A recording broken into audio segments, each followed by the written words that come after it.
আমার আম্মু একদম অল্প ইনগ্রিডিয়েন্টস দিয়ে এত মজার মজার খাবার বানায় ফেলে। So I decided to share it. তো আজকে আম্মু যেটা করছে সেটা হচ্ছে জাস্ট শাক ভাজি করছে।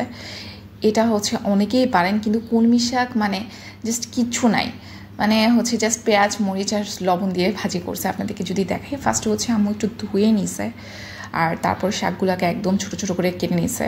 আর এখানে জাস্ট পেঁয়াজ কাটা আর মরিচ কাটা আর লবণ। আম্মু হচ্ছে পরিমাণ মতো হচ্ছে তেল দিয়ে নিছে। কেউ আবার ফ্রাইং প্যানটা দেখে হচ্ছে জাজ করতে আসেন না, কারণ এটা হচ্ছে আম্মুর অনেক আগের। সো এটার কালার এরকম হয়ে গেছে। এরপরে আম্মু কী করছে, পেঁয়াজ আর মরিচ হচ্ছে তেলের মধ্যে দিয়ে নিছে, একটুখানি ভাজি করে নিবে। যখন এটার কালার হচ্ছে ঠিক এইরকম চলে আসবে, তারপর হচ্ছে আম্মু হচ্ছে শাকগুলো দিয়ে দিছে, কারণ শাক ভাজির সাথে সাথে পেঁয়াজ মরিচগুলো আরও ভালো করে ভাজি হয়ে যাবে। সো জাস্ট এগুলাই দিবে, আর কিচ্ছু না।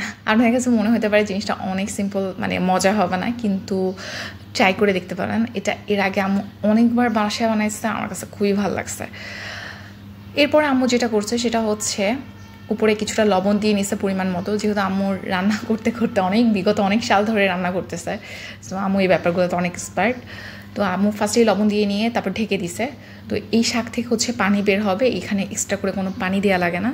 তারপর জাস্ট ঢাকনাটা উঠায় একটু পরে হচ্ছে ভালো করে নিয়েই দিছে। যতক্ষণ পর্যন্ত মানে এটা ভালোভাবে হচ্ছে ভাজা ভাজা না হবে ততক্ষণ পর্যন্ত হচ্ছে নাড়তে হবে। যখন দেখা যাবে যে হচ্ছে শাকটার কালার ঠিক এইরকম চলে আসছে, তার মানে হচ্ছে শাকটা একেবারে হয়ে গেছে। তারপর হচ্ছে জাস্ট হচ্ছে একটা প্লেসে বেড়ে নিলেই হলো।